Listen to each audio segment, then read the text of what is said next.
Hi, this is Mr. Buffington, and I'm out on this beautiful spring morning going to the Loch's Maple Syrup Festival.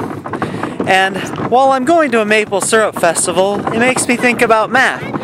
Maple syrup is a really special thing, a natural type of sugar, and it's actually kind of interesting how you make maple syrup is that you take the sap from a tree and you have to boil it down.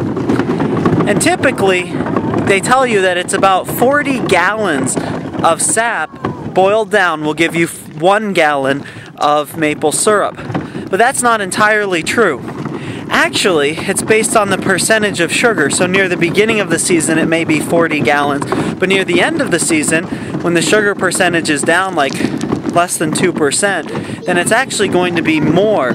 So if it were 40 gallons to 1 at 2% sugar, when it's 1% sugar, it might be something more like 80 gallons of sap to 1 gallon of maple syrup. So to make good maple syrup, you have to know your ratios and percentages. And let me tell you, Loch's maple syrup's really good. So they've definitely got their math down. Let's go see what fun we can have at the Maple Syrup Festival.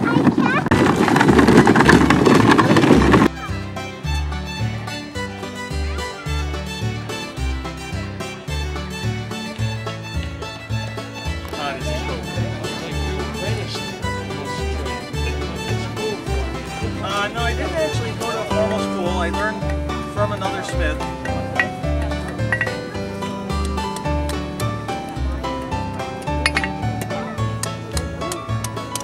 And the paper They're beautiful, aren't they? Yeah.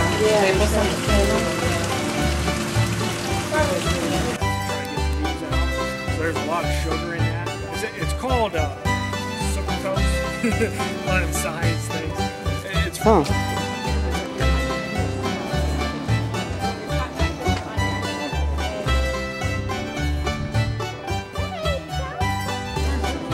Cool. Like the French vanilla comes out much darker because of the vanilla that's in it.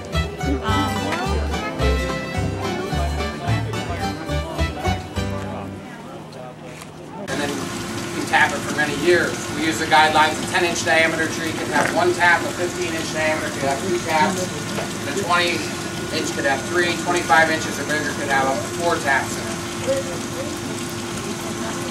Trees typically to be 10 inches in diameter, it takes about 40 years for hard maple to get to 10 inches in diameter, and then it can be tapped for hundreds of years, barring any other natural weather causes to it.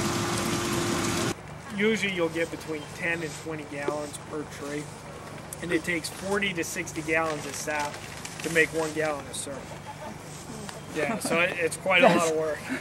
There's a series of ultraviolet lights to help kill bacteria in it, and normally it would go outside into a 600-gallon storage tank that would feed the machine that's in the corner, which is a reverse osmosis machine.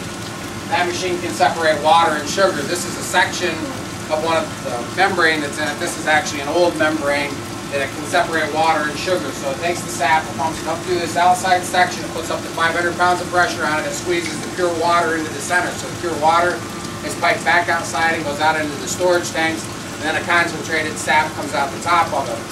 This year what we would do is we would take it through there. If it was 2% coming out of the tree, we'd run it through one pass, it would go to 4%, we'd run it back through again and bring it up to 8%.